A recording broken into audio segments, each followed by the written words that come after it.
Sebelum ceritanya dimulai, silahkan tulis di kolom komentar dari daerah mana saja teman-teman yang menonton cerita ini. Jangan lupa like dan subscribe agar channel ini bisa semakin berkembang dan bisa mempersembahkan cerita yang lebih menarik lagi. Langit Jakarta pagi itu berwarna abu-abu pucat, sama seperti suasana hati Anindita selama beberapa bulan terakhir. Dari jendela kaca ruang kerjanya di lantai 30 gedung miliknya sendiri, ia bisa melihat jalanan ibu kota yang mulai dipadati kendaraan. Semua tampak sibuk, bergerak dengan tujuan yang jelas. Ironisnya, Anindita yang duduk di puncak rantai makanan korporat ini justru merasa kehilangan arah. Di atas mejanya yang terbuat dari kayu mahoni solid, tergeletak sebuah tablet yang menampilkan laporan keuangan kuartalan. Angkanya hijau semua, laba perusahaan meroket 20%. Seharusnya ia bahagia, tetapi hatinya terasa hampa. Kehidupan Anindita adalah impian bagi banyak orang. Ia adalah pendiri sekaligus CEO dari Adhitama Group, sebuah perusahaan rintisan di bidang teknologi yang ia bangun dari nol hingga menjadi raksasa industri. Di usia 35 tahun, ia memiliki segalanya: kekayaan, kekuasaan, dan seorang suami tampan bernama Bayu Prakoso. Bayu, pria yang ia cintai dengan sepenuh hati, pria yang ia angkat dari staf biasa menjadi manajer pemasaran di perusahaannya sendiri. Mereka tinggal di sebuah rumah mewah di kawasan elit, dengan garasi yang diisi 2 mobil Eropa dan taman belakang yang memiliki kolam renang berdesain minimalis. Surga di atas kertas, begitulah teman-temannya sering menggoda. Anindita mengalihkan pandangannya pada bingkai foto digital di sudut meja. Foto itu menampilkan dirinya dan Bayu sedang tersenyum di depan Menara Eiffel. Keduanya tampak bahagia, mesra, tanpa beban. Foto itu diambil 2 tahun lalu, saat ulang tahun pernikahan mereka yang kelima. Saat itu, senyum Bayu masih terasa tulus. Pelukannya masih terasa hangat. Sekarang, semua terasa berbeda. Bayu memang masih tersenyum, tetapi matanya tidak lagi menatap Anindita dengan cara yang sama. Pelukannya terasa seperti formalitas, sebuah kewajiban yang harus dijalankan. Ponselnya bergetar. Sebuah pesan masuk dari Bayu. "Sayang, aku lembur lagi malam ini. Ada meeting mendadak dengan klien dari Singapura. Jangan tunggu aku, ya. Love you." Anindita membaca pesan itu 3 kali. Lembur. Meeting mendadak. Klien dari Singapura. Alasan yang sama seperti minggu lalu, dan 2 minggu sebelumnya. Dulu, Anindita akan langsung membalas dengan kata-kata semangat dan pengertian. Sekarang, jarinya hanya melayang di atas layar. Ragu. Hatinya dipenuhi kecurigaan yang coba ia tepis mati-matian. Ia tahu, tidak ada klien dari Singapura yang dijadwalkan datang minggu ini. Ia adalah CEO. Semua jadwal pertemuan penting pasti melewatinya lebih dulu. Kecurigaan ini bukan muncul tanpa sebab.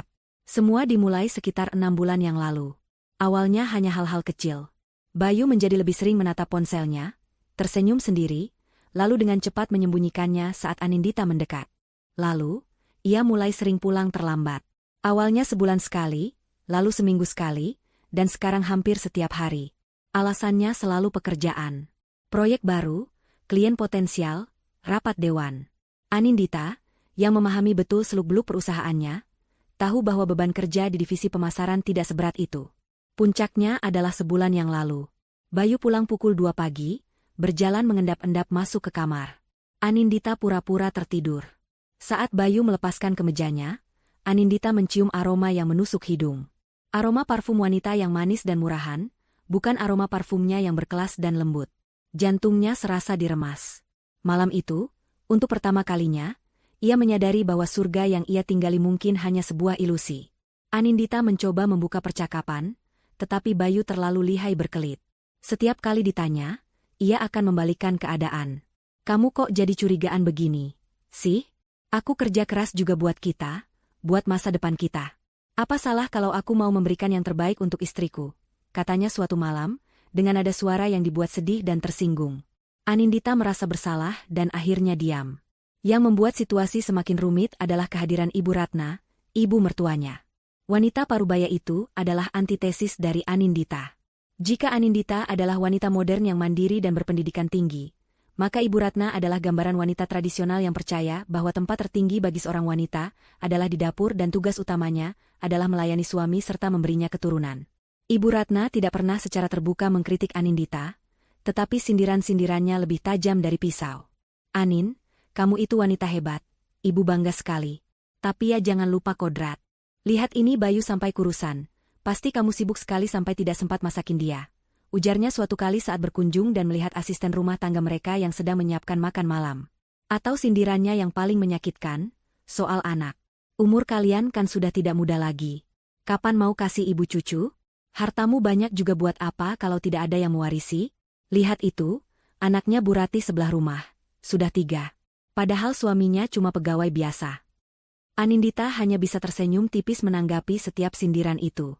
Ia dan Bayu sudah mencoba berbagai program kehamilan, tetapi hasilnya nihil. Dokter mengatakan tidak ada yang salah dengan mereka berdua, hanya belum rezeki. Namun bagi Ibu Ratna, semua kesalahan mutlak ada pada Anindita. Di matanya, Anindita adalah wanita karir yang angkuh dan rahimnya kering karena terlalu ambisius.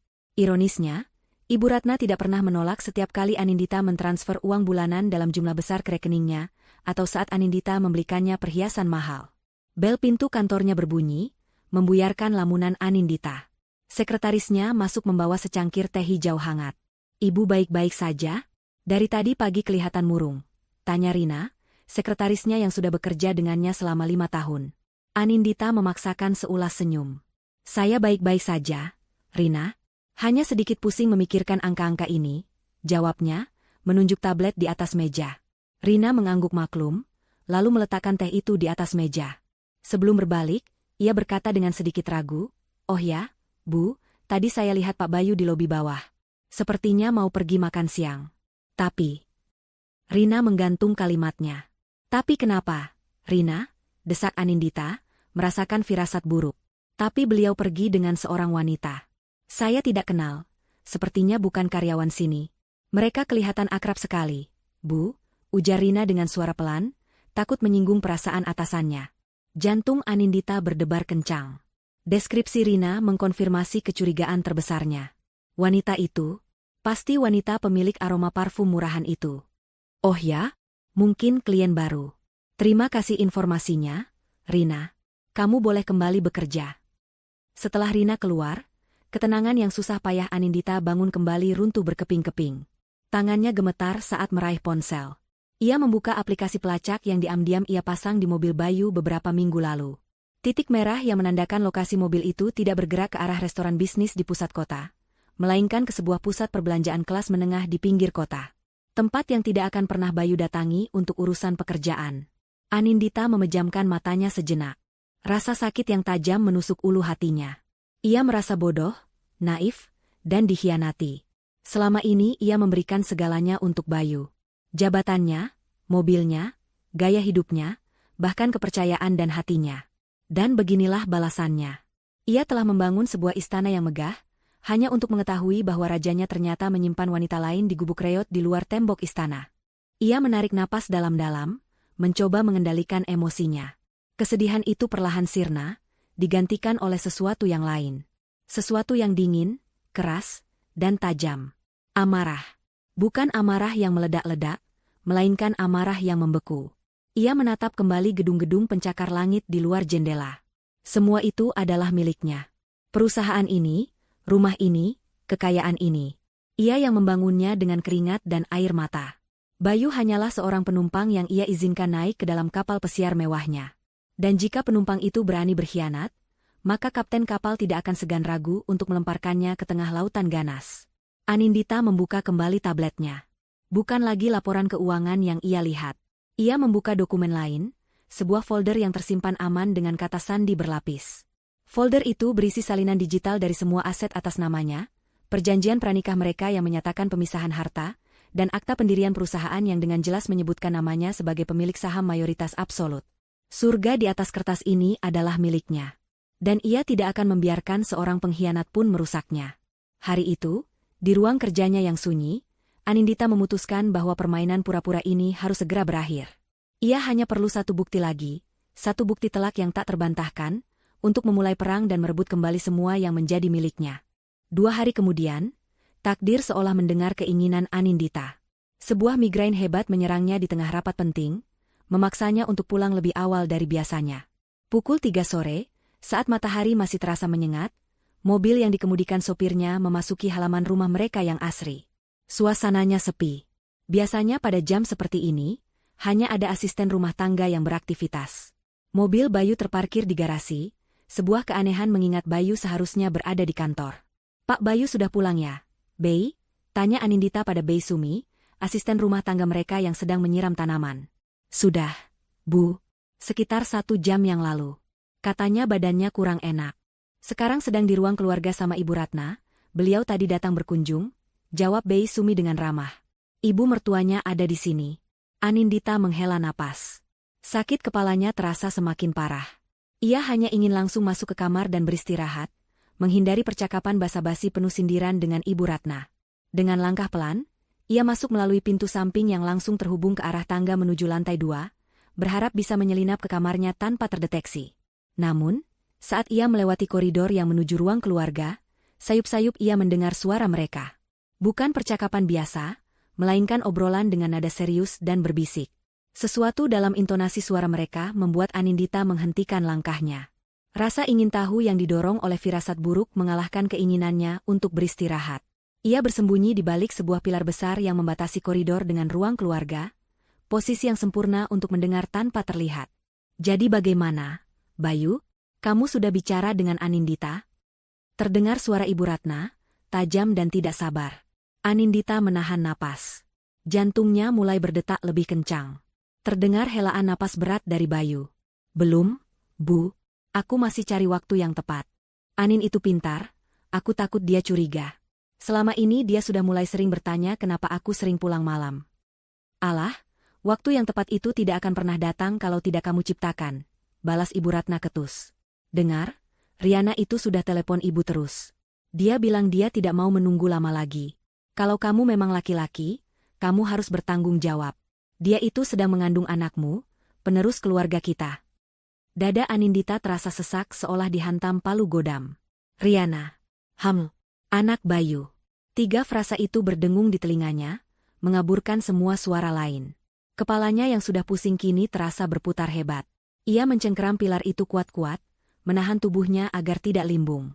Jadi benar. Semua kecurigaannya, semua firasat buruknya, semuanya benar. Tapi Anindita, Bu, bagaimanapun juga dia istriku. Dia sudah sangat baik pada kita. Semua yang kita nikmati sekarang ini kan karena dia. Suara Bayu terdengar ragu, seperti ada sisa-sisa nurani yang masih berfungsi di dalam dirinya. Anindita hampir saja mendengus sinis. Baik? Ya, ia memang terlalu baik hingga menjadi bodoh. Tawa Ibu Ratna yang terdengar setelahnya adalah tawa yang paling mengerikan yang pernah Anindita dengar.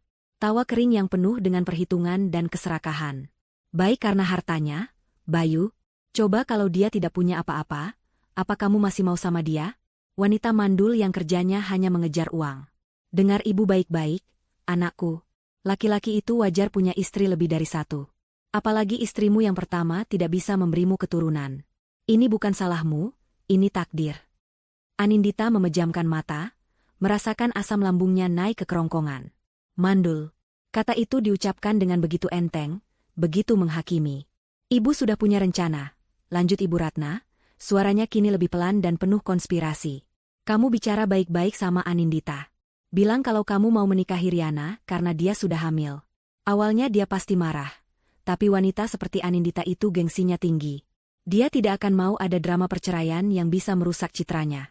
Bujuk dia untuk menerima Riana sebagai istri keduamu. Bilang saja ini demi mendapatkan keturunan. Toh, Riana itu wanita penurut, tidak seperti Anindita yang suka membantah. Anindita tidak percaya dengan apa yang didengarnya.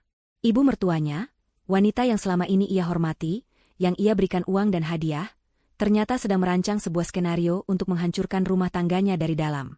Setelah kamu resmi menikah dengan Riana, pelan-pelan kendali perusahaan harus kamu ambil alih. Aset-aset atas nama Anindita juga harus mulai kamu alihkan ke namamu. Minta dia buat surat kuasa atau apapun. Bilang saja untuk mempermudah bisnis. Kalau semua sudah di tanganmu, nasib Anindita itu terserah kamu. Ibu hanya mau lihat anak ibu bahagia, hidup mapan, dan punya penerus. Ibu restui 100% rencanamu untuk menikah lagi. Lakukan secepatnya. Hening sejenak. Anindita menahan napas, menunggu jawaban dari pria yang masih berstatus sebagai suaminya. Ia berharap, entah keajaiban apa, Bayu akan menolak rencana gila ibunya. Baik, Bu. Bayu akan coba bicara dengan Anindita secepatnya. Jawab Bayu akhirnya, dengan nada yang terdengar pasrah namun mantap. Cukup. Anindita sudah mendengar semuanya. Rasa sakit yang tadi menghantamnya kini sirna, menguap tanpa sisa. Yang ada hanyalah kehampaan yang dingin. Kosong. Tidak ada lagi cinta, tidak ada lagi harapan, tidak ada lagi air mata yang ingin keluar. Seolah sebuah saklar di dalam hatinya telah dimatikan. Ia tidak lagi melihat Bayu sebagai suami yang dicintainya, atau Ibu Ratna sebagai mertua yang dihormatinya. Mereka kini adalah musuh. Dua orang konspirator serakah yang ingin merebut semua hasil kerja kerasnya. Dengan langkah yang dibuat sepelan mungkin, Anindita berbalik dan menaiki tangga. Tidak ada suara yang ia hasilkan. Ia bergerak seperti bayangan, masuk ke dalam kamarnya dan mengunci pintu dengan pelan.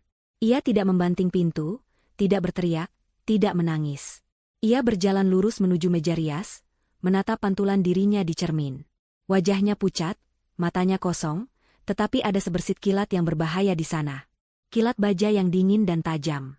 Migrainnya hilang seketika, digantikan oleh kejernihan pikiran yang luar biasa. Rencana busuk mereka sudah terbuka di hadapannya. Mereka menganggapnya bodoh, lemah, dan akan pasrah menerima takdir. Mereka salah besar. Mereka tidak tahu siapa Anindita Adhitama yang sesungguhnya. Mereka hanya mengenal Anindita sang istri yang penurut dan penyabar. Mereka akan segera mengenal Anindita sang CEO, sang pejuang, sang pemilik takdirnya sendiri. Ia duduk di tepi tempat tidur, mengambil ponselnya dari dalam tas.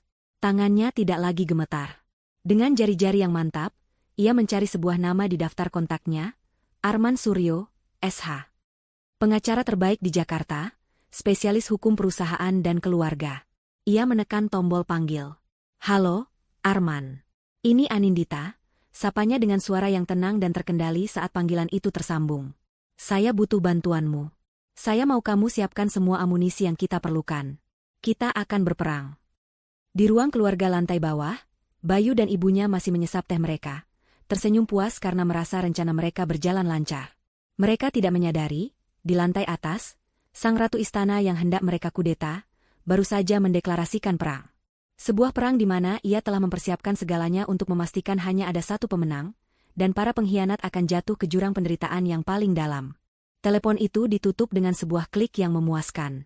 Di keheningan kamarnya yang luas dan mewah, Anindita tidak lagi merasakan sisa-sisa sakit kepala atau kehancuran hati.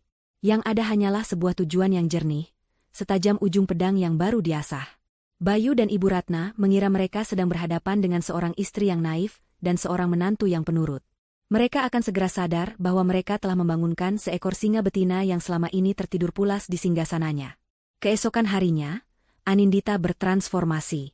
Ia mengenakan setelan kerja berwarna merah marun yang paling tajam, rambutnya disanggul rapi tanpa celah, dan riasan wajahnya dibuat tegas.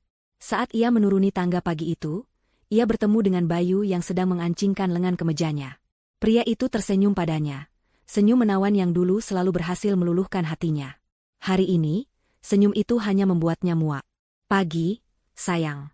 Kamu kelihatan luar biasa hari ini. Ada rapat penting? Tanya Bayu, mendekat untuk mengecup keningnya. Anindita menahan diri untuk tidak menghindar. Ia memaksakan seulas senyum tipis. Sangat penting, Mas. Menentukan masa depan perusahaan, jawabnya dengan makna ganda yang tentu saja tidak ditangkap oleh Bayu. Sarapan sudah siap di meja. Aku minum jus saja, harus segera berangkat. Bayu mengangguk, sama sekali tidak curiga. Oke, hati-hati di jalan ya. Nanti aku menyusul ke kantor. Di dalam mobil menuju kantor pengacaranya, Anindita membuka laptopnya. Ia tidak sedang memeriksa email pekerjaan. Ia sedang memindahkan sejumlah besar dana dari rekening bersama mereka ke sebuah rekening pribadi baru yang baru ia buka kemarin atas saran Arman. Ia juga menginstruksikan manajer investasinya untuk mulai melikuidasi beberapa portofolio saham gabungan dan mengamankan asetnya di bawah nama perusahaan induk, bukan nama pribadinya. Ini adalah langkah pertama, memotong jalur suplai logistik musuh. Uang. Kantor firma hukum Arman Suryo terletak di sebuah gedung yang tidak terlalu mencolok namun sangat eksklusif. Di dalam ruang rapat yang dingin dan berbau kopi mahal, Arman sudah menunggunya. Pria berusia akhir 40-an itu memiliki reputasi sebagai pengacara yang tidak pernah kalah. Wajahnya serius dan tatapannya tajam. Selamat pagi, Anin. Saya sudah membaca ringkasan yang kamu kirim semalam. Ini situasi yang buruk, tapi posisi legalmu sangat kuat, kata Arman tanpa basa-basi, langsung menunjuk pada tumpukan dokumen tebal di atas meja. Itu adalah salinan perjanjian pranikah mereka dan seluruh akta perusahaan Adhitama Group. Saya tidak mau hanya posisi yang kuat, Arman. Saya mau kemenangan mutlak, balas Anindita dengan suara dingin. Saya mau mereka tidak mendapatkan apa-apa. Tidak sepeser pun. Saya mau mereka merasakan bagaimana rasanya berada di titik terendah. Arman mengangguk perlahan, menilai keteguhan di mata kliennya. Saya mengerti. Kita akan lakukan itu. Pertama, perjanjian pranikah kalian sangat jelas. Pemisahan harta total.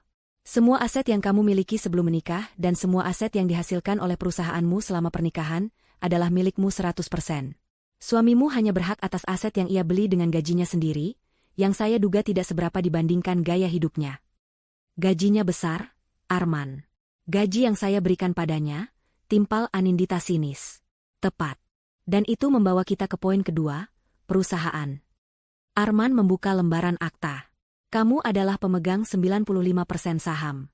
5% sisanya adalah saham bonus untuk jajaran direksi kunci, di mana Bayu tidak termasuk di dalamnya. Kamu punya hak absolut untuk memberhentikan siapapun, kapanpun, selama ada alasan yang sah secara hukum untuk menghindari tuntutan pesangon yang tidak perlu. Kalau begitu, kita harus cari alasan itu, kata Anindita. Kita tidak perlu mencari, kita hanya perlu membuktikannya, koreksi Arman. Kamu bilang kamu curiga dia memakai fasilitas kantor untuk perselingkuhannya. Ini bisa menjadi dasar pemecatan karena pelanggaran berat terhadap kode etik dan penyalahgunaan aset perusahaan. Ini bukan hanya soal moral, ini soal penipuan. Kita butuh bukti konkret. Rekening koran kartu kredit perusahaan atas namanya, bukti reservasi hotel, tagihan restoran di jam kerja. Sesuatu yang tak terbantahkan. Disinilah langkah kedua dimulai. Arman merekomendasikan sebuah agensi detektif swasta terbaik. Mereka bekerja dengan sangat profesional dan rahasia. Tugas mereka, membuntuti Bayu dan Riana, mendokumentasikan semua kegiatan mereka, dan mengumpulkan semua bukti transaksi yang memberatkan Bayu. Selama mereka mengumpulkan bukti, ada hal yang harus kamu lakukan, dan ini bagian yang paling sulit, kata Arman, menatap Anindita lekat-lekat. Kamu harus bersikap normal. Bahkan lebih dari normal. Kamu harus menjadi istri yang paling perhatian dan paling tidak curiga di dunia. Buat dia dan ibunya merasa nyaman. Buat mereka lengah. Semakin mereka merasa aman, semakin ceroboh tindakan mereka, dan semakin banyak bukti yang akan kita dapatkan. Anindita mengerti. Ini adalah perang psikologis. Ia harus mengenakan topeng, memainkan sebuah peran di panggung sandiwaranya sendiri. Ia harus menelan rasa jijiknya setiap kali Bayu menyentuhnya, menahan amarahnya setiap kali Bayu berbohong menatap lurus ke matanya. Ia sanggup. Demi sebuah kemenangan, ia sanggup melakukan apapun. Pertemuan itu berlangsung selama 3 jam. Mereka menyusun strategi langkah demi langkah, mengantisipasi setiap kemungkinan, dan mempersiapkan setiap dokumen yang diperlukan. Surat peringatan, surat pemecatan, draft gugatan cerai, surat perintah pengosongan aset. Semuanya disiapkan dalam senyap, menunggu waktu yang tepat untuk diledakkan. Pulang ke rumah malam itu, Anindita memulai permainannya. Ia memasak sendiri makan malam untuk Bayu, sesuatu yang sudah sangat jarang ia lakukan. Ia memasak rendang, makanan favorit suaminya. Aroma rempah yang kaya memenuhi ruang makan mereka yang megah. Bayu pulang dengan wajah lelah yang dibuat-buat. Wow, wangi sekali. Tumben kamu masak. Sayang, ujarnya, tampak terkejut sekaligus senang. Aku cuma merasa bersalah karena belakangan ini terlalu sibuk. Kamu pasti lelah sekali bekerja keras, jawab Anindita dengan senyum lembut, sambil menyajikan nasi hangat ke piring Bayu. Dalam hatinya ia menambahkan, bekerja keras menipuku. Makan malam itu terasa surreal. Bayu bercerita dengan antusias tentang proyek-proyek fiktifnya. Anindita mendengarkan dengan penuh perhatian, sesekali melontarkan pertanyaan cerdas yang membuat cerita Bayu terdengar semakin meyakinkan di telinganya sendiri. Anindita memuji kerja kerasnya, menyemangatinya, dan bahkan menawarkan untuk memberinya bonus akhir tahun lebih awal sebagai penghargaan. Wajah Bayu berbinar. Ia merasa berada di atas angin. Istrinya tidak curiga sama sekali. Rencananya dan ibunya berjalan mulus. Terima kasih, sayang. Kamu memang istri terbaik, katanya, meraih tangan Anindita dan menciumnya. Sentuhan kulitnya terasa dingin dan menjijikkan, seperti menyentuh seekor ular. Tapi Anindita tetap tersenyum. Apapun untukmu, Mas. Permainan berlanjut selama 2 minggu ke depan. Setiap pagi, Anindita menjadi istri yang sempurna. Setiap hari di kantor, Ia menjadi CEO yang mengawasi pengumpulan senjata untuk perangnya. Laporan dari detektif swasta mulai masuk. Sebuah amplop coklat tebal diletakkan di meja Arman setiap 2 hari sekali. Isinya lebih dari cukup. Foto-foto Bayu dan Riana yang sedang makan malam romantis, berpegangan tangan di mal, bahkan masuk ke sebuah hotel butik di pinggiran kota. Yang paling memberatkan adalah salinan tagihan kartu kredit perusahaan yang digunakan Bayu. Restoran mahal, butik pakaian wanita, toko perhiasan, dan tagihan kamar hotel. Semua bukti itu dipindai dan disimpan dalam sebuah folder digital terenkripsi bernama Proyek Kiamat. Di tengah semua itu, Ibu Ratna menelepon. "Bagaimana kabarmu, Anin?" "Ibu dengar Bayu sibuk sekali, kasihan anakku. Kamu jangan lupa perhatikan kesehatannya." Anindita menjawab dengan nada suara yang dibuat sesabar mungkin. "Iya, Bu, Anin selalu perhatikan Mas Bayu." "Ibu sehat? Butuh sesuatu? Nanti Anin transfer untuk pijat dan beli vitamin ya, Bu." "Wah, baik sekali kamu, Enduk. Ya sudah, jaga baik-baik suamimu ya," kata Ibu Ratna, menutup telepon dengan perasaan puas. Menantu bodohnya ini benar-benar sapi perah yang sempurna. Setelah menutup telepon, senyum di wajah Anindita lenyap. Ia menatap layar komputernya, di mana sebuah foto close-up Riana sedang memakai kalung berlian yang dibeli menggunakan kartu kredit perusahaan terpampang jelas. Kalung yang sama yang pernah Anindita inginkan, namun Bayu bilang harganya terlalu mahal. Anindita tidak merasakan sakit hati. Ia hanya merasakan amarahnya semakin terasa, semakin fokus. Amunisi sudah terkumpul. Benteng pertahanan musuh sudah dipetakan. Waktunya untuk merancang serangan pamungkas. Dengan semua bukti di tangan, Anindita merasa seperti seorang jenderal yang memegang peta lengkap wilayah musuh beserta semua kelemahannya. Folder Proyek Kiamat kini penuh sesak dengan foto, video, dan bukti transaksi yang tidak hanya akan menghancurkan karir Bayu, tetapi juga reputasinya hingga ke akar-akarnya. Arman sudah memastikan semua bukti itu sah secara hukum dan bisa digunakan di pengadilan, baik pengadilan negeri maupun pengadilan internal perusahaan. Kini, Anindita hanya perlu memancing musuhnya untuk masuk ke dalam perangkap yang telah ia siapkan. Kesempatan itu datang lebih cepat dari yang ia duga. Pada suatu malam di akhir pekan, saat mereka sedang bersantai di ruang keluarga, Bayu memulai aksinya. Ia mematikan televisi, lalu duduk di hadapan Anindita dengan ekspresi wajah yang dibuat serius dan penuh penyesalan. "Ini dia, batin Anindita. Pertunjukan akan segera dimulai." "Anin, ada sesuatu yang penting yang harus aku bicarakan," kata Bayu dengan suara pelan dan berat. Anindita meletakkan buku yang sedang dibacanya, memasang wajah bingung dan khawatir. "Ada apa, Mas? Kok kamu serius sekali?" Bayu meraih kedua tangan Anindita. Tangannya terasa berkeringat. Aku sudah melakukan kesalahan besar, sayang. Kesalahan yang mungkin tidak akan bisa kamu maafkan." Lanjutnya, matanya menatap Anindita dengan tatapan memelas yang sudah sangat ia latih. Anindita diam, membiarkan suaminya melanjutkan sandiwaranya. Ia harus memainkan perannya sebagai istri yang terkejut dengan sempurna. Aku berselingkuh." Bayu akhirnya, menundukkan kepala seolah menanggung beban dosa yang sangat berat. "Namanya Riana. Itu semua hanya hilaf, Anin. Aku tidak cinta padanya. Tapi, masalahnya menjadi rumit. Dia sekarang hamil." Anindita menarik tangannya, seolah kaget dan jijik. Ia mundur sedikit, menciptakan jarak di antara mereka. Matanya mulai berkaca-kaca, sebuah kemampuan akting yang ia asah selama 2 minggu terakhir. "Apa? Hamil? Kamu menghamili wanita lain, Mas?" Suaranya dibuat bergetar.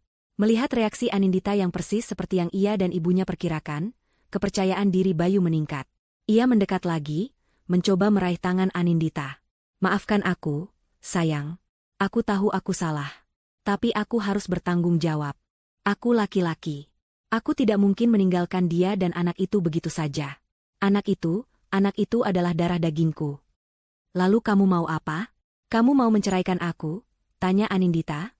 Kali ini setetes air mata berhasil ia keluarkan, membasahi pipinya. "Tidak. Tentu saja tidak," sahut Bayu cepat. "Aku tidak akan pernah menceraikanmu. Kamu adalah istriku, cinta sejatiku. Aku hanya ingin meminta izinmu untuk menikahinya. Aku akan berpoligami. Aku janji akan bersikap adil. Riana juga sudah setuju, dia tidak akan mengganggumu. Ini demi anak itu, Anin. Pikirkanlah, kita juga bisa punya penerus. Anggap saja anak itu anak kita juga." Anindita menatap wajah suaminya. Wajah tampan yang kini terlihat sangat menjijikan. Ia memohon izin untuk membawa pengkhianatan masuk secara resmi ke dalam rumah mereka, menggunakan seorang anak yang belum lahir sebagai tameng. Ia ingin tertawa terbahak-bahak, tetapi ia menahannya. Pertunjukan harus terus berjalan. Ia bangkit dan berjalan mondar-mandir, memainkan peran seorang istri yang sedang kalut dan hatinya hancur berkeping-keping. Aku tidak tahu, Mas, ini terlalu berat. Memberi izin suamiku untuk menikah lagi? Hatiku sakit sekali. Aku mohon, Anin. Pikirkan baik-baik.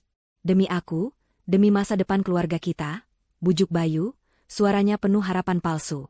Anindita berhenti berjalan, lalu menatap Bayu dengan mata merahnya. Aku butuh waktu untuk berpikir. Aku tidak bisa memberikan jawaban sekarang. Ia menyeka air matanya. Bagaimana kalau kita bicarakan ini lagi nanti? Undang ibu untuk datang hari Sabtu depan.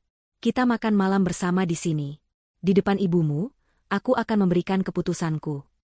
Wajah Bayu langsung cerah. Ini adalah sebuah kemenangan besar. Mengajak ibunya berarti Anindita mencari dukungan moral, dan sudah pasti Ibu Ratna akan memihak putranya. Anindita pasti akan luluh.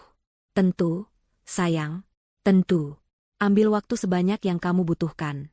Aku akan telepon ibu sekarang juga. Terima kasih, Anin. Terima kasih atas pengertianmu, katanya, hampir tidak bisa menyembunyikan kegembiraannya. Setelah Bayu pergi ke ruang kerja untuk menelepon ibunya, senyum kemenangan tersungging di bibir Anindita. Umpan telah dimakan. Mereka pikir acara, makan malam keluarga, itu adalah panggung di mana ia akan menyerah. Mereka salah. Itu akan menjadi malam penghakiman, hanya saja lokasi dan waktunya akan ia ubah sesuai keinginannya. Bayu menelepon ibunya dengan penuh semangat. Bu, berhasil. Anindita sudah tahu dan dia mau mempertimbangkannya. Dia minta kita makan malam keluarga Sabtu depan untuk memberikan jawaban. Dia pasti akan setuju, Bu. Sebentar lagi semua akan jadi milik kita. Di seberang telepon, Ibu Ratna tertawa penuh kemenangan. Sudah ibu bilang apa? Wanita seperti dia itu lemah. Bagus, Bayu. Mainkan terus peranmu sebagai suami yang menyesal. Setelah ini, hidup kita akan jaya. Mereka tidak tahu bahwa setiap percakapan mereka di rumah itu, sejak Anindita curiga, terekam oleh sebuah alat penyadap mini yang ia sembunyikan di beberapa sudut ruangan. Amunisi tambahannya semakin lengkap. Hari-hari berikutnya, Anindita mempersiapkan badai yang sesungguhnya. Ia menghubungi Rina, sekretarisnya. Rina, tolong jadwalkan rapat Dewan Direksi Darurat hari Jumat, pukul 3 sore. Agenda, evaluasi kinerja dan pelanggaran kode etik internal. Pastikan semua direksi hadir, tanpa kecuali. Dan pastikan Saudara Bayu Prakoso juga menerima undangannya secara resmi. Rina sedikit terkejut dengan agenda yang terdengar begitu serius, tapi ia hanya menjawab, "Baik, Bu. Akan saya laksanakan." Kemudian, Anindita menelepon Arman. "Semua sudah siap, Arman. Perangkap sudah dipasang. Jumat sore adalah hari eksekusinya. Pastikan timmu siaga. Saya mau semuanya berjalan cepat, bersih, dan mematikan. Tim saya akan berada di lobi gedung kantormu pukul 3 tepat. Surat gugatan cerai, surat penarikan aset, semuanya akan dieksekusi serentak. Kamu hanya perlu fokus pada rapat itu," jawab Arman dari seberang telepon. Kamis malam, sehari sebelum hari H, Anindita berdiri di balkon kamarnya, menatap kerlip lampu kota.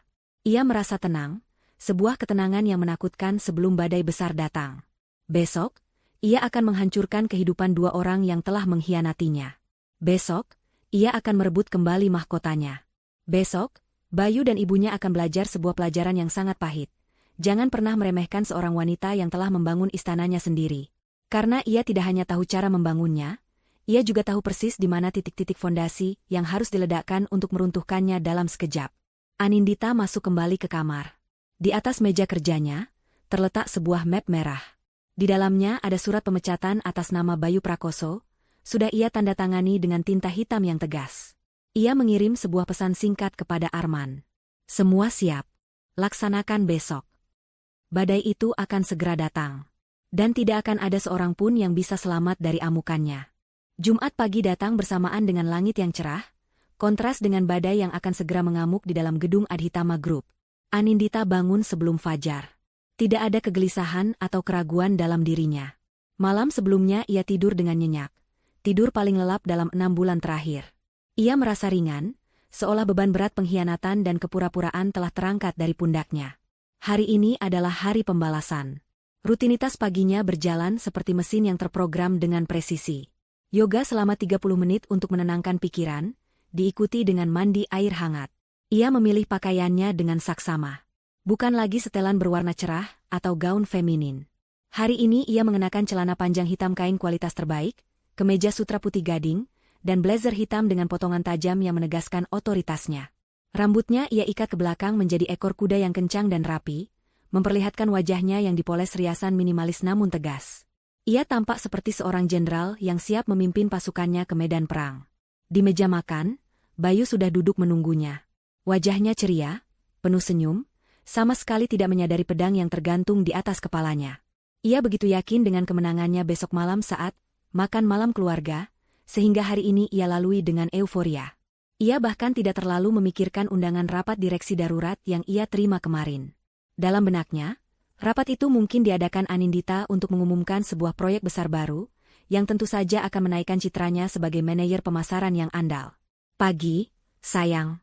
Wow, kamu kelihatan bersemangat sekali hari ini, sapa Bayu, sambil mengoleskan selai pada rotinya. Jangan lupa ya, besok malam jam 7. Ibu sudah tidak sabar mau datang.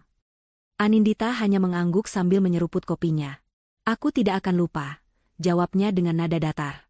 Akan jadi malam yang tak terlupakan untuk kita semua. Bayu tertawa kecil, mengira itu adalah isyarat positif. Aku juga berpikir begitu. Akhirnya semua akan baik-baik saja. Baik untukku, neraka untukmu, batin Anindita dalam hati. Sepanjang pagi di kantor, suasana terasa aneh. Ada bisik-bisik di setiap sudut tentang rapat darurat yang diadakan secara tiba-tiba. Agenda rapat yang misterius membuat semua orang bertanya-tanya. Divisi mana yang akan dievaluasi? Proyek mana yang bermasalah? Tidak ada yang tahu, dan sekretaris Anindita, Rina, hanya menjawab semua pertanyaan dengan senyum sopan dan kalimat, silakan ditunggu saja pengumuman resmi dari Ibu CEO. Bayu melewati hari itu dengan penuh percaya diri. Ia berjalan di koridor kantor dengan dagu terangkat, menyapa setiap karyawan dengan senyum lebar seolah ia adalah sang putra mahkota. Beberapa kali ia mencoba masuk ke ruangan Anindita, namun Rina selalu berhasil mencegahnya dengan alasan, "Maaf, Pak. Ibu sedang mempersiapkan materi rapat dan tidak bisa diganggu." Pukul 3:05, para jajaran direksi mulai memasuki ruang rapat utama di lantai 30. Ruangan itu didesain untuk menunjukkan kekuasaan. Sebuah meja kayu panjang dan masif terbentang di tengahnya, dikelilingi 12 kursi kulit berwarna hitam. Di salah satu ujungnya, sebuah layar proyektor raksasa menutupi dinding. Jendela kaca dari lantai ke langit-langit menyuguhkan pemandangan kota Jakarta yang sibuk. Semua direktur, para pria dan wanita parubaya yang merupakan veteran di dunia bisnis, mengambil tempat duduk mereka dengan wajah serius. Mereka saling berbisik, mencoba menebak apa gerangan yang begitu mendesak. Tepat pukul 3, Anindita masuk ke dalam ruangan. Semua percakapan langsung berhenti. Kehadirannya seketika memenuhi ruangan dengan aura yang dingin dan penuh wibawa.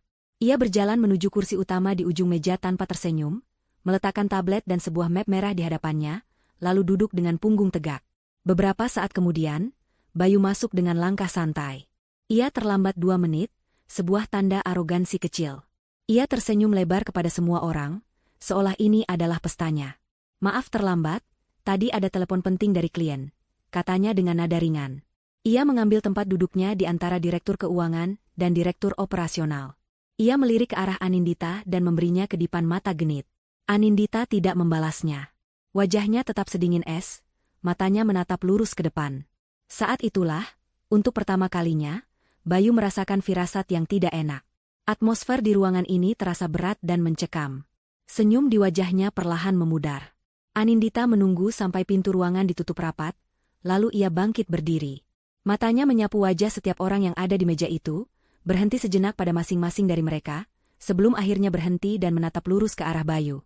"Selamat sore, Bapak dan Ibu sekalian.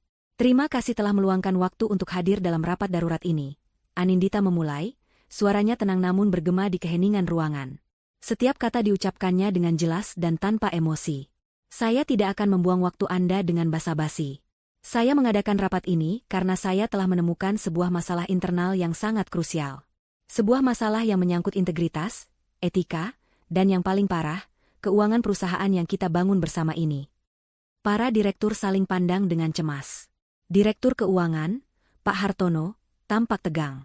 Ia takut ada kebocoran anggaran di divisinya. Anindita melanjutkan, selama beberapa waktu, telah terjadi penyalahgunaan aset perusahaan secara sistematis oleh salah satu pejabat internal kita.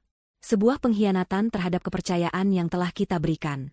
Dan hari ini, saya akan menunjukkan kepada Anda semua siapa pelakunya dan apa saja yang telah ia lakukan. Bayu menelan ludah. Jantungnya mulai berdebar tidak karuan. Firasat buruknya semakin menguat menjadi rasa takut yang nyata.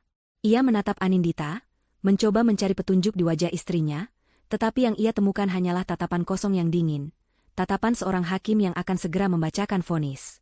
Ia masih berusaha meyakinkan dirinya bahwa ini semua tidak mungkin tentangnya. Anindita tidak mungkin tahu. Anindita mengambil sebuah remote kecil dari atas meja. Ia mengarahkannya ke layar proyektor. Panggung pertunjukan telah ia siapkan dengan sempurna. Para penonton sudah duduk di kursinya. Aktor utamanya, sang terdakwa, sudah berada di tengah panggung tanpa ia sadari. Tirai akan segera dibuka. Ia menarik napas sejenak, lalu matanya yang tajam kembali mengunci tatapan Bayu. Dan di hadapan seluruh Dewan Direksi Adhitama Group, Anindita menjatuhkan bom pertamanya. Masalah ini, katanya, suaranya memotong keheningan seperti pisau, berpusat pada kinerja dan tindakan dari manajer pemasaran kita. Saudara Bayu Prakoso. Nama Bayu Prakoso menggema di dalam ruang rapat yang sunyi senyap itu. Semua kepala seketika menoleh ke arahnya. Bayu merasa seolah ratusan sorot lampu menusuk matanya.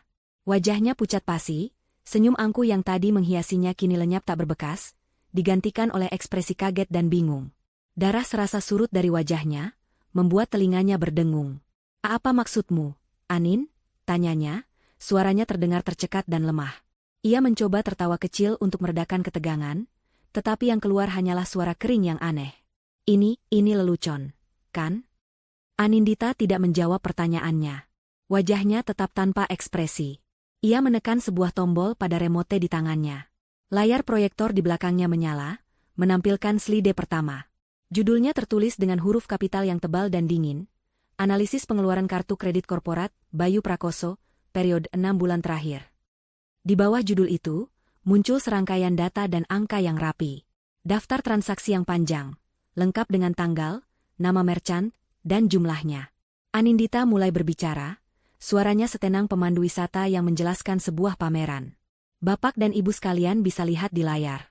Ini adalah rekapitulasi pengeluaran kartu kredit perusahaan yang dipegang oleh saudara Bayu. Selama 6 bulan terakhir, tercatat total pengeluaran sebesar lebih dari 500 juta rupiah. Tentu saja, sebagai seorang manajer pemasaran, biaya untuk menjamu klien adalah hal yang wajar. Ia berhenti sejenak, lalu menekan tombol lagi. Beberapa transaksi dalam daftar itu kini ditandai dengan kotak merah terang. Namun, lanjutnya, nadanya sedikit menajam, kami menemukan banyak sekali kejanggalan. Misalnya, transaksi di butik perhiasan ternama senilai 80 juta rupiah. Transaksi di beberapa butik pakaian wanita kelas atas. Dan yang paling menarik, tagihan reservasi kamar di berbagai hotel butik setiap akhir pekan, serta tagihan makan malam di restoran romantis pada pukul 10 malam. Saya yakin, tidak ada satupun dari klien kita yang meminta dijamu dengan cara seperti ini. Suara gumaman kaget mulai terdengar dari para direktur. Mereka menatap layar, lalu menatap Bayu dengan pandangan menghakimi. Bayu merasa seluruh ruangan menyusut, dinding-dinding seakan merapat untuk menghimpitnya. Keringat dingin mulai membasahi pelipisnya. Ini pasti ada kesalahan. Data ini bisa dipalsukan. Sergah Bayu, mencoba membela diri. Kepanikannya mulai terlihat jelas. Anindita menatapnya dengan pandangan dingin. Kesalahan? Mari kita lihat lebih detail agar tidak ada kesalahpahaman. Slide berikutnya muncul. Kali ini bukan lagi angka, melainkan serangkaian foto berkualitas tinggi. Foto pertama menampilkan Bayu dan Riana sedang duduk berdua di sebuah restoran mewah, tertawa sambil bersulang dengan gelas anggur. Tanggal dan waktu yang tertera di sudut foto sama persis dengan salah satu data transaksi kartu kredit yang ditandai merah. Slide berikutnya, Riana sedang mencoba sebuah kalung berlian di butik perhiasan, kalung yang sama yang transaksinya tertera di layar sebelumnya. Bayu berdiri di sebelahnya, tersenyum dan menggesek kartu kredit korporat. Slide terus berganti, satu persatu menghantam pertahanan Bayu seperti peluru. Foto mereka berpegangan tangan di mal. Foto mereka keluar dari sebuah lobi hotel. Setiap foto adalah paku yang menancap di peti mati karir dan reputasinya. Ruangan itu menjadi begitu hening, hanya suara klik remote di tangan Anindita yang terdengar. Para direktur menatap layar dengan mulut sedikit ternganga, sementara wajah Bayu sudah berubah dari pucat menjadi kelabu. Ia gemetar, tak mampu berkata-kata. Seperti yang bisa Anda semua saksikan, suara Anindita kembali terdengar, memecah keheningan yang menyiksa. Ini bukan sekadar masalah perselingkuhan pribadi. Ini adalah tindakan penipuan yang disengaja. Ini adalah pencurian aset perusahaan untuk kepentingan pribadi. Sebuah pelanggaran berat, tidak hanya terhadap kode etik perusahaan kita, tetapi juga terhadap hukum. Ia mematikan proyektor. Ruangan kembali terang. Anindita meletakkan remote itu di meja, dan meraih map merah di hadapannya. Ia membukanya dengan gerakan yang lambat dan disengaja. Saya telah membangun perusahaan ini dari nol. Saya tidak akan membiarkan integritas Adhitama Group dirusak oleh tindakan serendah ini. Ia menatap lurus ke mata Bayu yang kini dipenuhi ketakutan dan kebencian.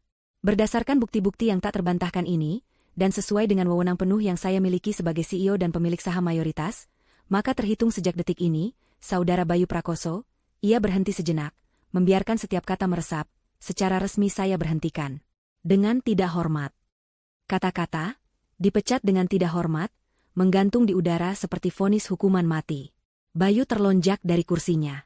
Kamu tidak bisa melakukan ini padaku, Anin. Aku suamimu, teriaknya, amarah dan keputusasaan bercampur aduk.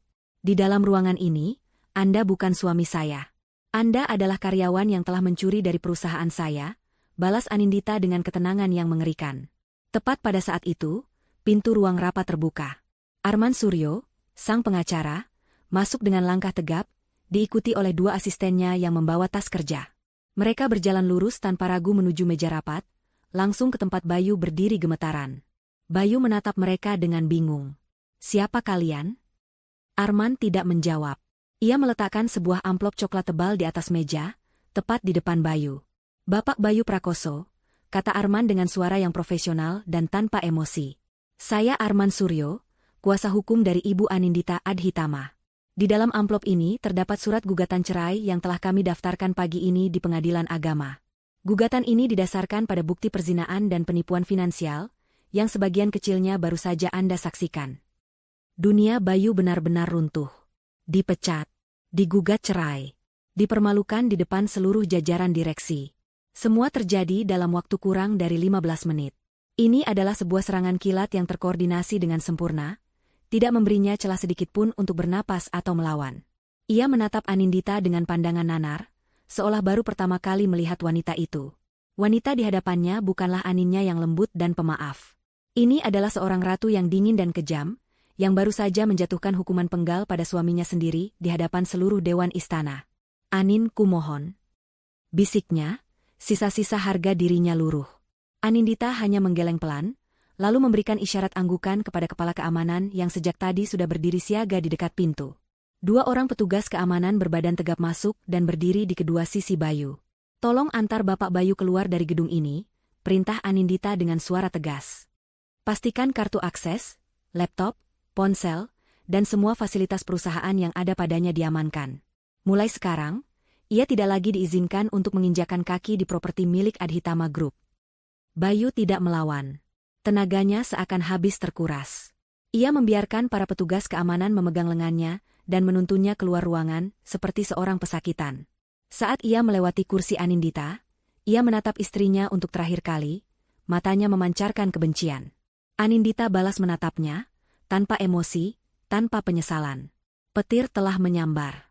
Dan ini baru permulaan dari badai yang akan menenggelamkan Bayu dan semua orang yang bersekongkol dengannya. Perjalanan dari ruang rapat di lantai 30 menuju lobi terasa seperti perjalanan terpanjang dan paling memalukan dalam hidup Bayu. Diapit oleh dua petugas keamanan berbadan tegap, ia berjalan melewati deretan kubikel di mana para karyawan yang tadinya ia pimpin kini menatapnya dengan campuran rasa kaget, kasihan, dan cemoohan tersembunyi. Bisik-bisik langsung terdengar begitu ia lewat, menyebar dari satu meja ke meja lain seperti api yang merambat di rumput kering. Berita pemecatannya yang dramatis sudah pasti menyebar lebih cepat daripada email resmi perusahaan. Wajahnya yang biasa terangkat dengan angkuh kini tertunduk, terbakar oleh rasa malu yang luar biasa. Ia merasa telanjang, semua status dan kehormatannya telah dilucuti secara brutal di depan umum. Saat lift berdenting dan terbuka di lobi utama yang megah, pemandangan yang menyambutnya semakin menegaskan bahwa ini adalah akhir dari segalanya. Tim pengacara Arman sudah berdiri di dekat meja resepsionis, berbicara dengan kepala keamanan. Begitu melihat Bayu, salah satu dari mereka mendekat. "Selamat sore, Pak Bayu," sapanya dengan nada formal yang dingin. "Sesuai prosedur, kami harus memastikan semua aset perusahaan dikembalikan. Mohon serahkan laptop, ponsel kantor, dan kartu akses Anda." Bayu tidak punya tenaga untuk berdebat. Dengan tangan gemetar, ia menyerahkan tas laptopnya dan ponsel yang biasa ia gunakan untuk pamer. Petugas keamanan mengambil kartu akses dari sakunya, dan langsung mengguntingnya menjadi dua di hadapannya. Simbol aksesnya ke dunia kemewahan itu kini hancur berkeping-keping. Seorang staf HRD kemudian datang membawa sebuah kotak kardus berisi barang-barang pribadinya yang ada di meja kerja, beberapa bingkai foto, sebuah mug, dan beberapa dokumen pribadi. Semuanya sudah dikemasi, sebuah pertanda bahwa pengusirannya telah direncanakan dengan sangat matang. "Silakan keluar dari gedung ini, Pak. Anda tidak lagi memiliki izin untuk berada di area Adhitama Group," kata kepala keamanan dengan tegas. Dengan sisa-sisa harga diri yang ada, Bayu berjalan menuju pintu kaca otomatis yang besar. Di luar, terik matahari sore terasa menyilaukan. Ia berjalan gontai menuju area parkir VIP, tempat mobil sport hitam metalik miliknya terparkir. Setidaknya, ia masih punya mobil itu untuk pergi. Itulah pikirnya. Namun, harapannya kembali dihancurkan. Di depan mobilnya, sebuah truk derek sudah terparkir. Dua orang pria berpenampilan sangar sedang bersiap memasang pengait di roda depan mobilnya. Salah seorang pria yang lain, berpenampilan lebih rapi, mendekatinya. "Dengan Bapak Bayu Prakoso?" tanyanya. "Ya, saya." "Sedang apa kalian dengan mobil saya?" bentak Bayu. Pria itu menunjukkan surat perintah di tangannya. "Kami dari pihak leasing, Pak. Menurut data kami, mobil ini terdaftar sebagai aset perusahaan Adhitama Group. Dan kami baru saja menerima instruksi dari pemilik perusahaan, Ibu Anindita Adhitama, untuk menarik kembali fasilitas ini dengan segera. Mohon kunci mobilnya diserahkan." Rahang Bayu mengeras. Mobil ini adalah simbol status tertingginya. Anindita menghadiahkannya saat ia diangkat menjadi manajer. Ternyata, mobil itu tidak pernah benar-benar menjadi miliknya. Seperti jabatannya, seperti hidupnya, semuanya hanya pinjaman. Dengan tangan yang lebih berat dari timah, ia mengeluarkan kunci dari sakunya dan menyerahkannya. Pemandangan mobil mewahnya yang diangkat ke atas truk derek dan dibawa pergi, disaksikan oleh puluhan karyawan yang baru saja keluar dari kantor, adalah puncak dari penghinaan publik yang ia terima hari itu. Kini ia benar-benar terdampar. Berdiri di tepi jalan raya yang ramai, hanya dengan sebuah kotak kardus berisi barang pribadi dan setelan mahal yang terasa seperti kostum badut di tubuhnya. Ia merogoh sakunya, mengeluarkan ponsel pribadinya. Hal pertama yang ia lakukan adalah mencoba menelepon Anindita. Nomornya diblokir. Ia mencoba menelepon telepon rumah. Tidak diangkat. Kemarahannya memuncak. Ia membuka aplikasi taksi online untuk memesan tumpangan. Saat hendak melakukan pembayaran, kartu kredit utamanya ditolak. Ia mencoba kartu kedua, kartu debit, semuanya ditolak. Panik, ia membuka aplikasi mobile banking untuk memeriksa saldo rekening pribadinya. Angka yang tertera di sana membuatnya terpaku. Saldonya hanya tersisa kurang dari 2 juta rupiah. Ia baru ingat, gajinya yang besar selama ini langsung habis untuk cicilan apartemen atas namanya sendiri. Satu-satunya aset yang ia beli tanpa sepengetahuan Anindita, dan untuk membiayai gaya hidupnya yang lain. Sebagian besar pengeluarannya selama ini ditanggung oleh kartu kredit tambahan dari Anindita, atau fasilitas perusahaan. Kini, semua keran uang itu telah ditutup rapat. Dengan sisa uang tunai yang ada di dompetnya, ia berhasil menyetop taksi biasa. Di dalam taksi yang berbau apak, ia mencoba menghubungi 2 orang yang menjadi sumber masalahnya. Pertama, ibunya. "Halo, Bu. Bayu, bagaimana? Kapan makan malamnya jadi?" "Ibu sudah siapkan kebaya terbaik." Suara Ibu Ratna terdengar ceria di seberang sana. "Makan malamnya batal, Bu," kata Bayu dengan suara parau. Semuanya hancur. Anindita tahu segalanya. Aku dipecat, Bu. Dipecat dan digugat cerai. Semua fasilitas dicabut. Aku diusir." Hening sejenak, lalu terdengar jeritan melengking dari Ibu Ratna. "Apa? Bagaimana bisa? Dasar wanita tidak tahu diuntung. Sudah Ibu bilang kamu harus lebih hati-hati. Bodoh kamu, Bayu." Lalu bagaimana nasib kita sekarang? Rentetan makian dan kepanikan ibunya membuat kepala Bayu semakin pusing. Ia mematikan teleponnya dan menghubungi Riana. "Halo, Mas? Jadi kan besok kita ke butik? Katanya mau beliin aku tas edisi terbaru itu," sapa Riana dengan nada manja. "Riana, kita dalam masalah besar," kata Bayu, mencoba terdengar tenang. "Anindita tahu semuanya. Aku kehilangan pekerjaan, mobil, semuanya." Nada suara Riana langsung berubah. "Hah? Maksud kamu apa? Kamu bercanda, kan? Terus uangnya gimana? Kamu masih punya uang, kan?" "Aku nggak mau tahu, pokoknya aku butuh uang untuk periksa kandunganku." Mendengar tuntutan Riana yang sama sekali tidak menunjukkan simpati, amarah Bayu meledak. "Kamu hanya peduli soal uang? Aku baru saja kehilangan segalanya." "Ya jelas aku peduli. Aku hamil anakmu, aku butuh kepastian," balas Riana tak kalah sengit. Bayu memijat pelipisnya. Ia menyuruh sopir taksi untuk menuju rumah. Setidaknya, ia masih punya atap untuk berteduh malam ini, tempat untuk menenangkan diri dan menyusun rencana. Namun, Anindita selangkah lebih maju darinya. Taksi berhenti di depan gerbang tinggi rumah mewah mereka. Bayu turun, membayar ongkos taksi dengan sisa-sisa uangnya, lalu berjalan menuju gerbang. Ia memasukkan kuncinya, tetapi kunci itu tidak bisa berputar. Ia mencobanya lagi dan lagi. Gagal. Gemboknya telah diganti. Melalui celah gerbang, ia bisa melihat lampu rumah menyala, tetapi suasana terasa berbeda. Kemudian matanya tertuju pada sesuatu di samping gerbang, di atas trotoar. 3 buah koper besar dan 2 tas travel miliknya, tersusun rapi. Itu adalah semua pakaian dan barang-barang pribadinya. Anindita telah menyuruh asisten rumah tangga untuk mengemasi semuanya, dan mengusirnya bahkan sebelum ia sempat tiba. Hujan gerimis mulai turun, membasahi setelan mahalnya dan koper-kopernya. Sebuah pesan masuk ke ponselnya. Dari Anindita. Pesan pertama dan terakhir darinya hari itu. "Rumah, mobil, dan semua yang kau nikmati adalah milikku. Nikmati hidup barumu di jalanan bersama wanita pilihanmu dan ibumu yang serakah. Jangan pernah coba-coba menghubungiku atau menginjakkan kaki di propertiku lagi. Anggap ini awal dari penderitaanmu." Bayu menatap layar ponselnya, lalu menatap koper-kopernya yang mulai basah, dan gerbang rumah yang tertutup rapat baginya. Ia sendirian. Dipecat, digugat cerai, dipermalukan, dan kini menjadi gelandangan. Ia terduduk lemas di atas salah satu kopernya di bawah rintik hujan. Ia telah kehilangan surga dunianya dalam sekejap. Dan ia tahu, ini barulah permulaan dari neraka yang diciptakan Anindita untuknya. Malam itu, 3 orang pengkhianat itu akhirnya berkumpul. Bukan di restoran mewah untuk merayakan kemenangan seperti yang mereka impikan, melainkan di sebuah kamar motel kecil yang pengap dan berbau asap rokok di pinggiran kota. Bayu berhasil mendapatkan kamar itu setelah menjual jam tangan mewahnya, satu-satunya barang berharga yang melekat di badannya, dengan harga murah di sebuah toko gadai. Ibu Ratna datang dengan wajah sembab karena menangis dan marah. Sementara Riana tiba dengan taksi online, wajahnya cemberut dan penuh kekesalan. Atmosfer di dalam kamar itu begitu tegang, hingga bisa dipotong dengan pisau. Riana langsung mengeluh begitu masuk. "Ya Tuhan, tempat apa ini? Panas sekali, spraynya juga kelihatan kotor.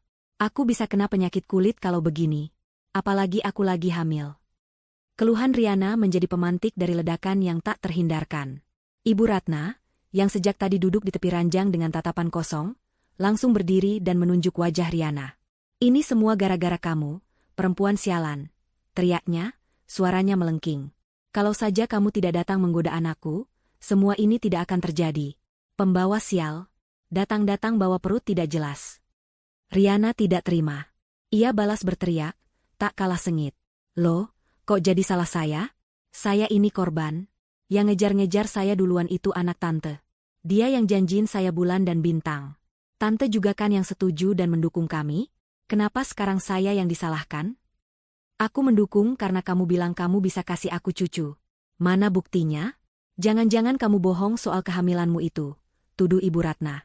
Bayu, yang sejak tadi dia memijat kepalanya yang terasa mau pecah, akhirnya meledak. "Diam. Kalian berdua bisa diam tidak?" bentaknya dengan suara menggelegar, membuat kedua wanita itu terlonjak kaget. "Kalian pikir aku tidak menderita? Aku yang kehilangan segalanya. Pekerjaanku, rumahku, kehormatanku. Dan kalian di sini hanya bisa saling menyalahkan?" Ia menatap ibunya dengan pandangan terluka. Ibu yang menyuruhku untuk menikahi Riana. Ibu yang bilang Anindita itu lemah dan bisa dikendalikan. Ternyata ibu salah besar. Lalu ia beralih menatap Riana dengan penuh amarah. Dan kamu terus menuntut uang, uang, dan uang.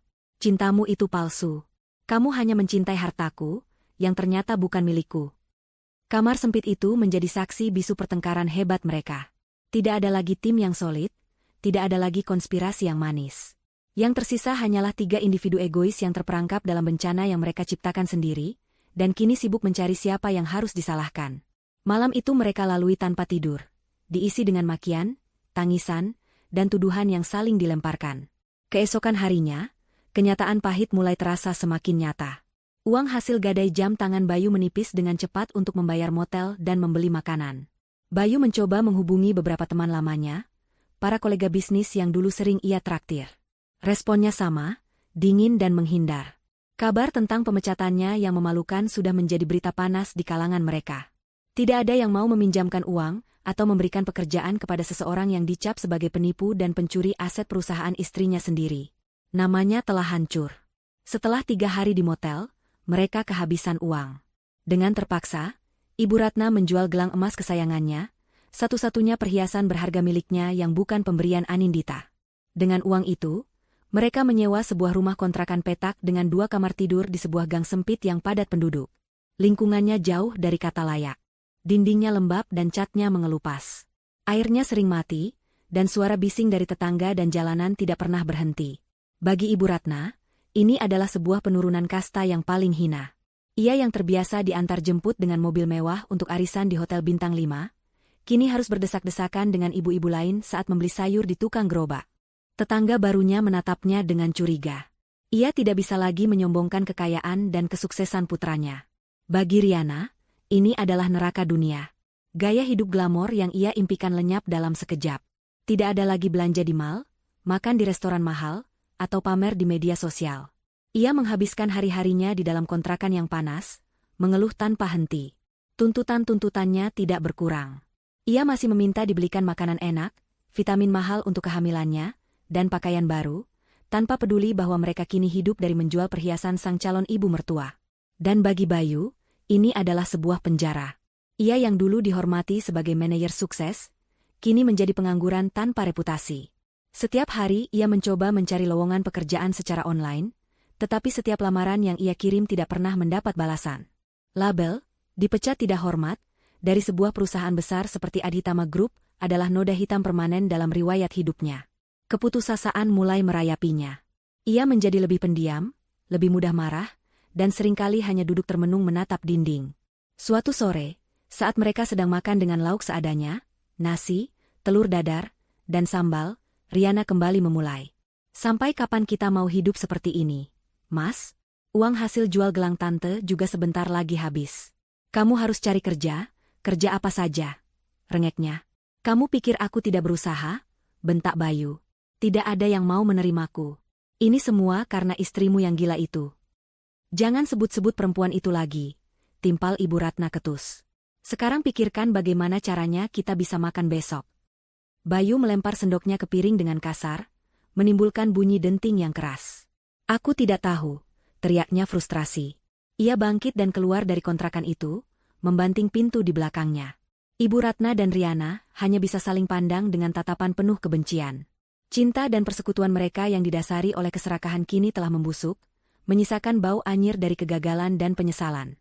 Mereka telah berhasil menghancurkan surga orang lain, hanya untuk menemukan diri mereka terperosok ke dalam neraka yang mereka gali sendiri. Penderitaan mereka baru saja dimulai. Dan di istananya yang tenang, Anindita tahu persis apa yang sedang terjadi. Semua berjalan sesuai dengan rencananya. 6 bulan berlalu sejak hari penuh badai itu. Musim telah berganti, begitu pula kehidupan Anindita. Gugatan cerainya berjalan lancar dan cepat. Dengan tumpukan bukti yang tak terbantahkan, hakim tidak membutuhkan waktu lama untuk mengabulkan tuntutannya. Bayu tidak mendapatkan apa-apa, bahkan tidak sepeser pun uang pesangon dari perusahaan, karena ia terbukti telah melakukan pelanggaran berat. Namanya kini resmi terhapus dari kehidupan Anindita, hanya menyisakan jejak samar seperti bekas luka yang telah lama sembuh. Ketiadaan Bayu di Adhitama Group pada awalnya sempat menimbulkan sedikit gejolak, namun Anindita menanganinya dengan tangan dingin seorang ahli strategi. Alih-alih terburu-buru mencari pengganti dari luar, ia melakukan perombakan internal. Ia melihat potensi pada seorang manajer junior di tim pemasaran, seorang wanita muda bernama Laras yang cerdas, inovatif, dan sangat loyal. Anindita memberinya kepercayaan untuk memimpin proyek-proyek penting. Di bawah bimbingan langsung Anindita, Laras dan timnya yang baru justru berhasil melahirkan kampanye-kampanye pemasaran yang lebih segar dan efektif. Penjualan meroket, membuktikan bahwa Bayu selama ini hanyalah parasit yang karismatik, bukan aset yang tak tergantikan.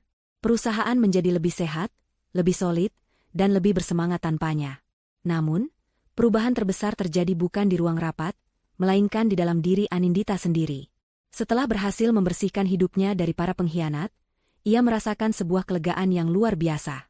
Seolah beban seberat gunung yang selama ini menekan pundaknya telah lenyap. Untuk pertama kalinya dalam bertahun-tahun, ia bisa bernapas dengan bebas. Ia mulai menyadari betapa selama ini ia telah mengorbankan kebahagiaan pribadinya demi mempertahankan sebuah ilusi pernikahan yang sempurna. Ia mulai melakukan hal-hal yang dulu ia abaikan. Ia kembali menghubungi teman-teman lamanya, sahabat-sahabat dari masa kuliah yang sempat menjauh karena kesibukannya. Mereka menyambutnya dengan tangan terbuka.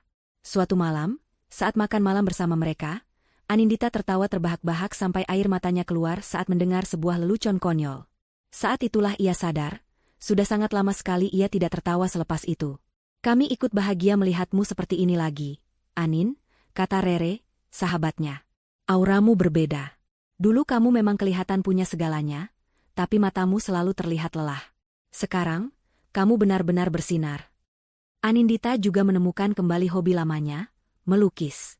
Dulu, sebelum menikah dan membangun perusahaan, ia adalah seorang pelukis cat air yang berbakat. Ia mengubah salah satu kamar tamu di rumahnya yang luas menjadi sebuah studio seni. Kanvas, cat, dan kuas yang sudah lama tersimpan di gudang kini kembali menjadi temannya. Di depan kanvas putih, ia menumpahkan semua emosinya.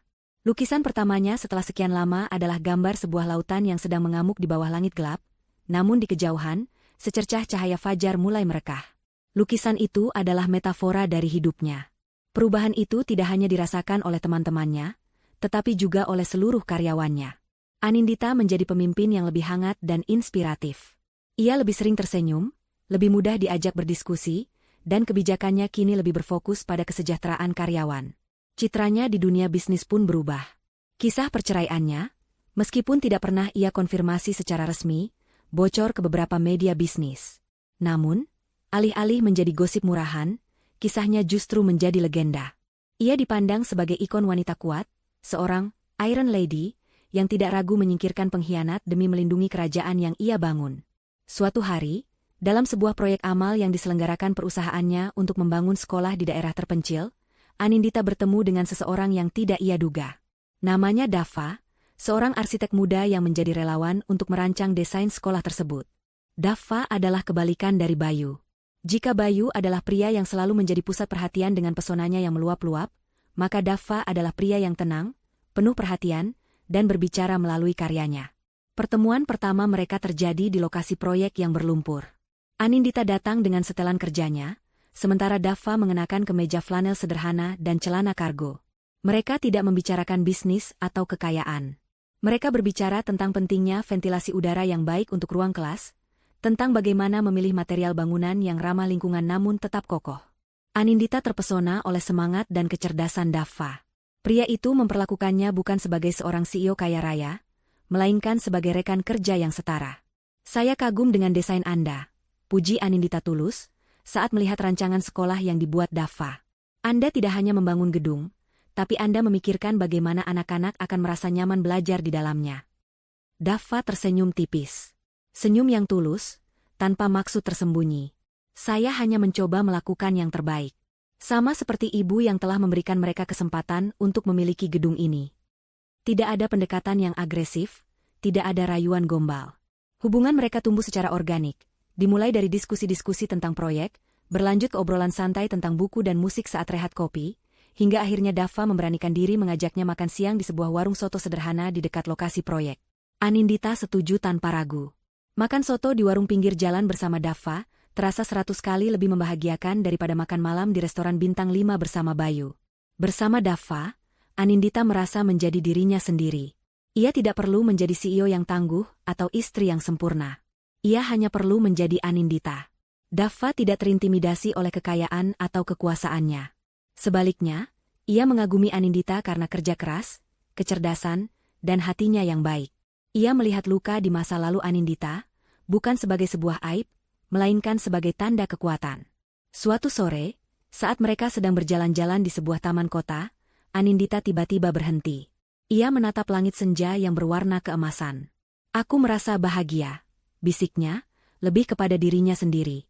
Daffa berdiri di sampingnya, tidak menyentuh, hanya memberinya ruang. "Kamu pantas mendapatkannya," jawabnya lembut. Anindita menoleh padanya dan tersenyum.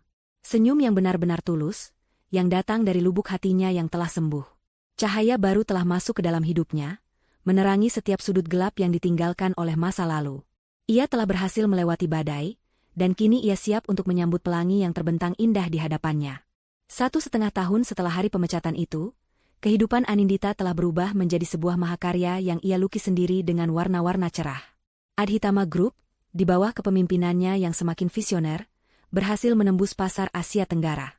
Ia baru saja kembali dari Singapura setelah menandatangani sebuah kesepakatan bisnis yang sangat besar. Hubungannya dengan Daffa pun semakin kokoh. Mereka adalah pasangan yang saling mendukung, membangun mimpi bersama di atas fondasi kepercayaan dan rasa hormat yang tulus. Rumah mewah yang dulu terasa dingin dan penuh kepalsuan, kini menjadi tempat yang hangat, sering diisi oleh tawa teman-teman mereka atau diskusi hangat tentang seni dan arsitektur. Anindita sudah lama tidak memikirkan Bayu, Riana, atau Ibu Ratna. Mereka seperti bab yang sudah selesai ia baca dan tutup rapat-rapat, tidak menarik lagi untuk dibuka kembali. Namun, takdir terkadang punya cara yang unik untuk menunjukkan bahwa sebuah cerita telah benar-benar berakhir. Suatu hari, Arman, pengacaranya, menelepon untuk sebuah urusan pekerjaan. Setelah selesai, Arman berkata dengan nada sedikit ragu, "Anin, ada sedikit informasi. Mungkin kamu tidak tertarik, tapi saya merasa perlu memberitahumu. Saya kebetulan bertemu dengan salah satu pengacara lama yang menangani kasus kecil dari mantan suamimu." "Oh ya?" jawab Anindita dengan nada santai, sambil menyiram tanaman anggrek di balkon kantornya. Ia benar-benar tidak merasakan apa-apa. "Ya." Singkatnya, hidup mereka benar-benar hancur, lanjut Arman. Wanita simpanannya, Riana, ternyata tidak pernah hamil. Itu semua hanya kebohongan untuk memeras Bayu. Setelah mereka hidup susah selama beberapa bulan, Riana kabur dengan membawa sisa uang terakhir milik Ibu Ratna. Kabarnya sekarang ia kembali ke profesi lamanya. Anindita hanya diam, mendengarkan. Ibu Ratna, setelah jatuh miskin dan ditinggal kabur oleh Riana, akhirnya menyerah. Ia pulang ke kampungnya dalam keadaan terhina. Rumahnya di kampung pun terpaksa dijual untuk menutupi utang-utang Bayu. Menurut info, ia sekarang tinggal menumpang di rumah kerabat jauhnya dan hidup dalam penyesalan, cerita Arman. "Dan Bayu?" tanya Anindita, lebih karena rasa ingin tahu yang samar daripada peduli. "Itu bagian yang paling tragis," kata Arman. Setelah ditipu Riana dan ditinggal ibunya, ia benar-benar sendirian. Reputasinya hancur, tidak ada perusahaan yang mau menerimanya. Ia terlilit utang di mana-mana. Terakhir saya dengar, ia bekerja serabutan. Apa saja, asal bisa untuk makan hari itu. Anindita menutup telepon dengan sebuah helaan napas panjang. Bukan helaan napas kasihan, melainkan helaan napas lega karena sebuah babak telah berakhir dengan tuntas. Karma memang tidak pernah salah alamat. Beberapa minggu setelah itu, Anindita dan Daffa diundang untuk menghadiri sebuah acara malam amal di sebuah hotel termewah di Jakarta. Anindita mengenakan gaun malam berwarna biru safir yang elegan, sementara Daffa tampak gagah dengan setelan jasnya. Mereka tampak serasi, memancarkan aura kebahagiaan yang tulus. Mobil mewah yang membawa mereka melaju dengan tenang menembus kemacetan Jakarta di malam hari. Saat mobil berhenti di sebuah persimpangan lampu merah yang ramai, di kawasan bisnis yang tidak terlalu elit, pandangan Anindita tanpa sengaja tertuju ke trotoar. Di bawah cahaya lampu jalan yang terang, di antara kerumunan orang yang lalu lalang, ia melihat sesosok pria kurus yang tampak kuyu. Pria itu mengenakan seragam sales berwarna oranye yang sudah sedikit pudar. Wajahnya tampak jauh lebih tua dari usianya, dipenuhi guratan lelah dan putus asa. Rambutnya sedikit gondrong dan tidak terawat. Di tangannya ada setumpuk brosur. Dengan suara yang nyaris tak terdengar, ia mencoba menawarkan brosur itu kepada setiap pejalan kaki, namun semua orang melewatinya begitu saja, seolah ia tidak terlihat. Anindita menyipitkan matanya. Jantungnya tidak berdebar, napasnya tidak tercekat. Ia hanya merasakan sebuah pengamatan yang dingin dan objektif. Pria itu adalah Bayu Prakoso, mantan suaminya. Pria yang dulu begitu angkuh dan tampan, yang biasa mengenakan setelan seharga puluhan juta, kini berdiri di pinggir jalan seperti pengemis, menawarkan produk pinjaman online berbunga tinggi. Bayu tidak melihatnya. Ia terlalu sibuk dengan penderitaannya sendiri untuk memperhatikan sebuah mobil mewah yang berhenti di lampu merah. Lampu lalu lintas berubah menjadi hijau. Mobil mulai bergerak maju. "Kamu lihat apa, sayang?" tanya Dava lembut, menyadari Anindita sedang menatap keluar jendela dengan intens. Anindita mengalihkan pandangannya dari Bayu, lalu menatap wajah Dava yang penuh perhatian. Ia tersenyum, senyum yang paling tulus dan damai. Ia meraih tangan Dava dan menggenggamnya erat. "Bukan apa-apa," jawabnya lembut, "hanya melihat masa lalu yang sudah lewat." Di dalam hatinya, ia tahu bahwa pembalasannya telah selesai. Bukan saat ia memecat Bayu, bukan saat ia mengusirnya dari rumah. Pembalasan dendamnya yang sesungguhnya adalah saat ini. Saat ia bisa melihat penderitaan pria itu tanpa merasakan kebencian, tanpa merasakan sakit hati, bahkan tanpa merasakan iba. Yang ia rasakan hanyalah ketidakpedulian.